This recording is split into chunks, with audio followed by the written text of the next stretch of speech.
Mesdames et messieurs, bonjour et bienvenue pour cette nouvelle édition d'Autour du monde version Afrique. On commence tout de suite avec ce compte rendu. L'Égypte célèbre le 69e anniversaire de la fête de la police, la journée de la police. L'Égypte a célébré lundi le 69e anniversaire de la fête de la police. Le président Abdel Fattah el-Sisi s'est rendu au siège de l'Académie de la police au Nouveau-Caire et où s'est déroulée la cérémonie. Plusieurs ministres et hauts responsables de l'État y ont assisté à cet événement annuel qui coïncide également avec l'anniversaire de la révolution la révolution du 25 janvier 2011. Et pour plus de détails, voici un compte-rendu signé Salih Hamadé à Echel. À l'Académie de police au Nouveau-Caire, l'hymne national a été entonné à l'arrivée du président Abdel Fattah el-Sisi, qui a déposé une gerbe de fleurs au mémorial des martyrs de la police et salué les membres du Conseil suprême de la police. Le chef de l'État a décerné des médailles d'excellence de la République et du mérite aux familles des martyrs qui étaient présentes à la cérémonie. Le ministre de l'Intérieur, Mahmoud Tawfi, a souligné que l'objectif des politiques sécuritaires contemporaines est de faire prévaloir les intérêts de la patrie et de protéger la voie du développement et de la démocratie. M. Tawfi a fait état des plans du ministère dont les axes principaux se basent sur la lutte contre le terrorisme et les efforts déployés par la police et l'armée pour traquer les organisations terroristes. Le président el-Sisi a appelé la police et l'armée à rester vigilantes et à poursuivre leurs efforts face aux tentatives de déstabiliser le pays ou de s'en prendre aux acquis du peuple égyptien. Le chef de l'État a tenu à rappeler que la stabilité dont jouit actuellement l'Égypte, malgré les défis multiples, était l'incarnation de la volonté inébranlable de l'État et du grand peuple d'Égypte et le fruit des sacrifices consentis par les hommes de la police et de l'armée pour combattre le terrorisme. Le chef de l'État a souligné dans son discours prononcé à cette occasion que la fête de la police commémore un souvenir très cher dans les annales de la nation. C'est la glorieuse bataille d'Esmaïlia qui a incarné les prouesses des policiers, leur sacrifice et leur courage à défendre la dignité de la patrie. Le président el-Sisi a déclaré qu'au sein des dangers et des défis d'envergure, l'Égypte a pu, grâce à sa stabilité, incarner une volonté nationale dure comme fer de son État et de son grand peuple, ce qui est la récolte des sacrifices de ses fils policiers, en plus de leurs braves frères de l'armée. La police et l'armée sont toutes les deux conscientes de leur responsabilité envers la patrie à lutter contre le terrorisme, a ajouté Monsieur le Président. La fête de la police coïncide également avec la célébration de l'anniversaire de la Révolution du 25 janvier, dirigée par des jeunes fidèles aspirant à un avenir meilleur. Le chef de l'État a rendu également hommage aux chers martyrs lors des batailles de la lutte nationale et des épopées du travail de sécurité, disant « L'Égypte ne vous a pas oublié et elle ne vous oubliera jamais ». Salutations au glorieux peuple égyptien qui est conscient de la nécessité de la sécurité, de la sûreté et de la stabilité et qui apprécie les efforts sincères des hommes de la police au service de notre pays. Et pour plus d'explications, mesdames et messieurs, sur ce sujet, nous aurons le plaisir d'accueillir au bout du fil Dr Assam Abdel Fattah, qui est analyste politique. Bonjour, Dr Assam. Oui, bonjour. Alors, si on parle du rôle que joue la police au sein de la société égyptienne et certainement dans le développement de l'Égypte, on parle d'un rôle primordial, n'est-ce pas? Vous-même, vous êtes un ancien membre de cette institution respectable en Égypte. Oui, tout à fait. Le problème de la police, c'est vrai que la police, en fait, assume beaucoup de responsabilités. Par exemple, il y a des responsabilités qui sont partagées par les autres ministères. Mais malheureusement, ces responsabilités qui devaient relever en fait de la compétence d'autres ministères retombent sur la police elle-même. Par exemple, si vous avez besoin de quoi que ce soit, vous n'hésitez pas à téléphoner à la police. Même si, par exemple, le problème relève d'un ministère qui est différent de celui de l'Intérieur, à titre d'exemple. Ce qui pose vraiment un grand fardeau sur la police. Mais le problème, c'est que quand il y a, par exemple, beaucoup d'infractions, la criminalité, le taux de criminalité monte, à titre d'exemple, là vraiment que la police est surchargée d'autres responsabilités. Et c'est à part ça, bien sûr, c'est-à-dire puisqu'on parle peut-être de la révolution du 25 janvier, on a vu que la police, en fait, durant 4 jours, devait faire face aux manifestations. Et puis en fin de compte, il s'est épuisé complètement durant 4 jours, vu les nombreuses charges en fait qu'il assumait. Donc la police, aussi pour les entreprises, par exemple privées, à titre d'exemple, là maintenant les entreprises s'occupent de quoi? D'avoir dans ces départements, dans ces services, un service de la sécurité. Et que le problème, c'est que ces entreprises, à titre d'exemple, malheureusement aussi, n'arrivent pas à comprendre, à tenir compte de l'importance de la sécurité. Parce que c'est sans la sécurité, vous ne pouvez pas, par exemple, investir. Oui. Vous comprenez? Et le problème, c'est que les hommes d'affaires ou bien les entreprises privées focalisent leur attention sur les investissements, mais ils oublient souvent que le département ou la section qui est responsable de sécuriser les entreprises doit être en fait propulsée à la tête ou bien au devant de ces entreprises. Parfait. Docteur Essam Abdel-Fattah, nous tenons à vous remercier de vos explications. Merci à vous.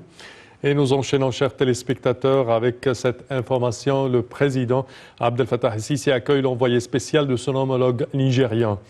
Le président el-Sisi a accueilli hier l'envoyé spécial du président de la République du Nigeria, l'ambassadeur Joseph Keshi, en présence du ministre des Affaires étrangères, M. Sameh Choukri, ainsi que du chargé d'affaires de l'ambassade du Nigeria au Caire.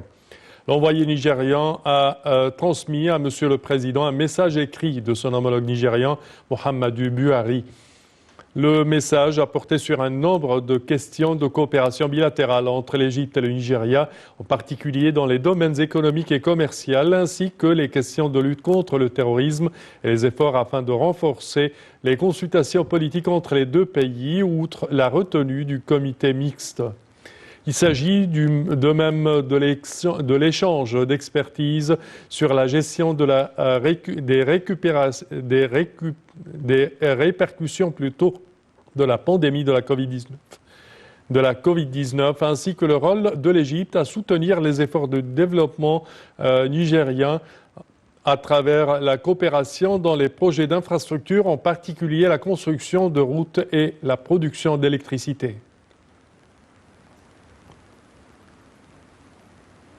Et la ministre du Commerce et de l'Industrie, Nevin Gamer, a regagné le pays samedi après une visite à Khartoum qui a duré plusieurs jours, au cours de laquelle elle a participé à plusieurs activités et a tenu plusieurs réunions avec un nombre de ministres soudanais.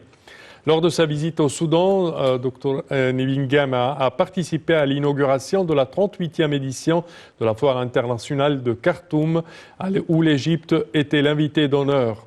Elle a en outre co-présidé avec son homologue soudanais, Madani Abbas Madani, la première réunion du Conseil d'affaires égypto-soudanais.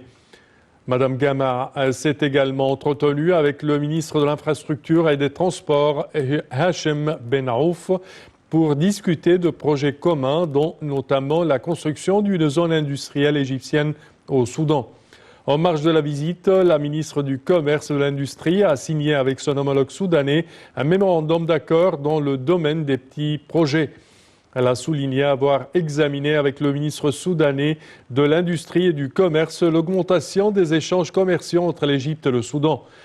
Madame la ministre du Commerce et de l'Industrie s'est également entretenue avec la ministre soudanaise des Finances et de la Planification économique pour examiner les droits de douane sur certains produits égyptiens qui peuvent priver les produits égyptiens de la concurrence sur le marché soudanais, précisant que la ministre soudanaise a promis d'examiner cette question. Et le ministre des Technologies, de l'Information et de la Communication TIC, Amr Talat, a affirmé l'importance d'approfondir la coopération régionale et continentale pour réaliser la transformation numérique en Afrique. Ceci dans le cadre de la stratégie de transformation numérique pour le continent africain, qui a été lancé lors de la réunion du Conseil des ministres africains des TLC en 2019 à Sharm el-Sheikh et approuvé par les leaders africains. Sa stratégie comprend plusieurs axes dont les plus importants sont l'infrastructure numérique, le développement des compétences, l'adoption d'innovations numériques et la création d'emplois distingués. Le ministre des TIC a fait ces déclarations lors d'une séance de haut niveau tenue par visioconférence par le Centre de développement dépendant de l'Organisation de coopération et de développement économique à l'occasion du lancement du rapport de la Commission de l'Union africaine sur les dynamiques du développement en Afrique.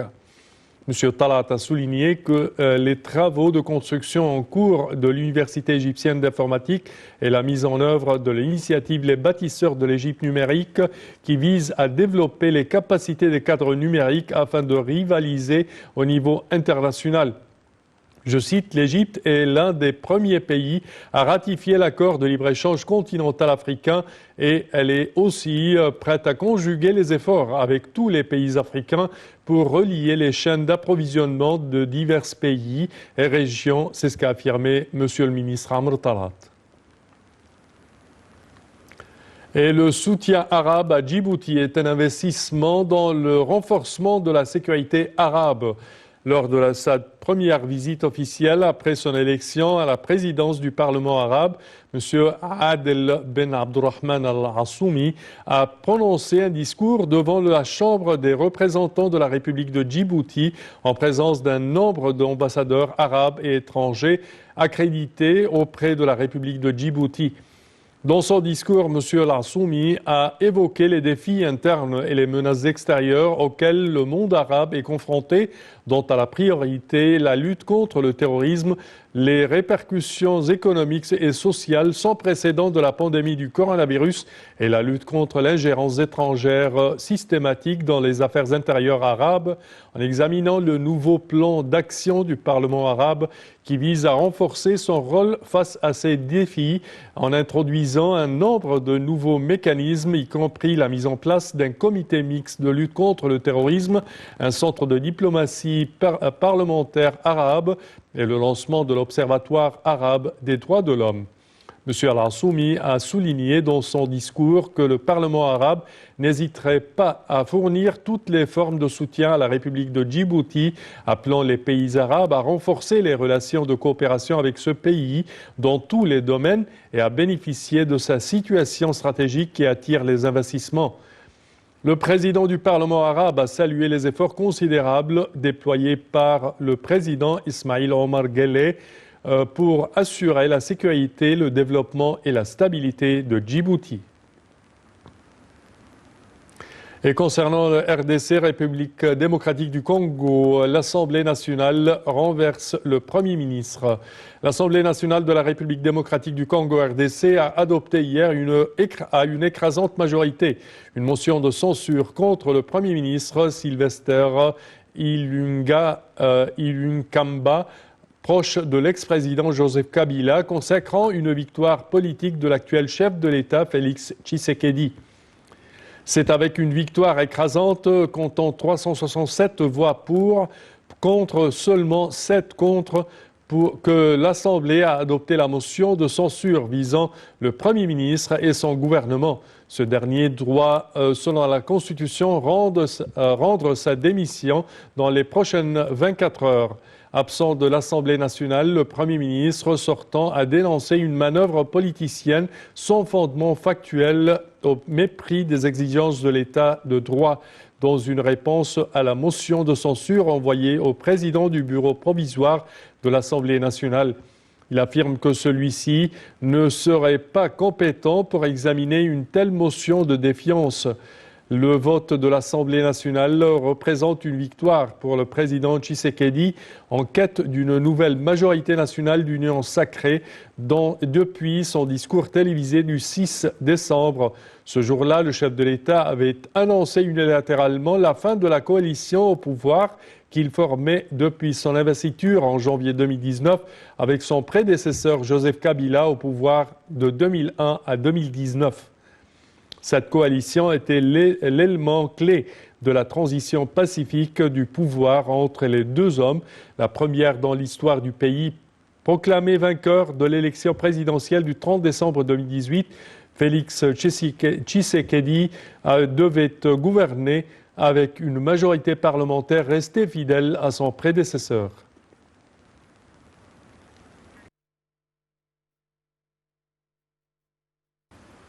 Et à présent, mesdames et messieurs, il est temps pour jeter un petit regard sur le monde.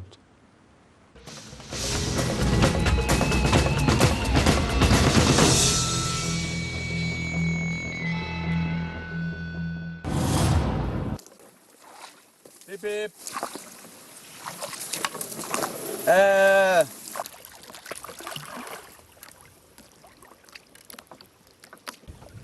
Vraiment. Un villageois trempé. C'est ce que va faire mon interview là. Après la moto, il va venir. Ça va alors.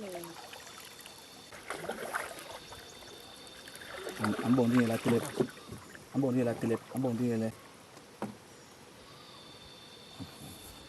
Bon. Mais la nouvelle fleur, si. Donc, c'est la fleur qui se lève. C'est une merde. Ok.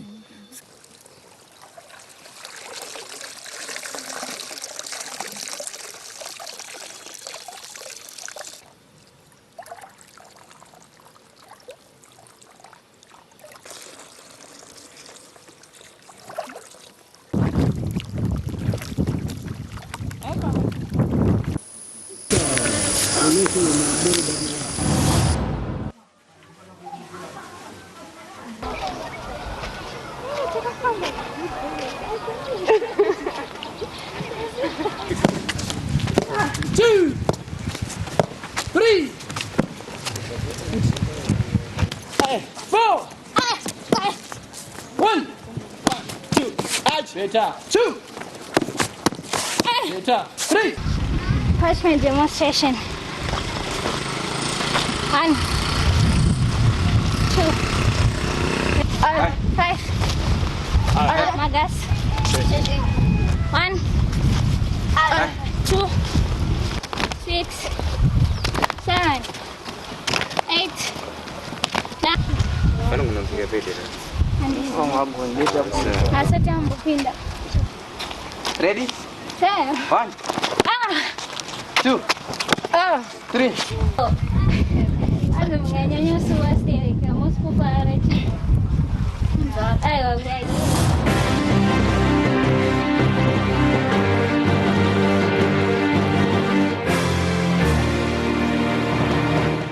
Et ceci conclut, chers téléspectateurs, notre édition d'aujourd'hui de Autour du monde version Afrique. Je vous remercie de votre attention et je vous donne rendez-vous la semaine prochaine à la même heure. Merci.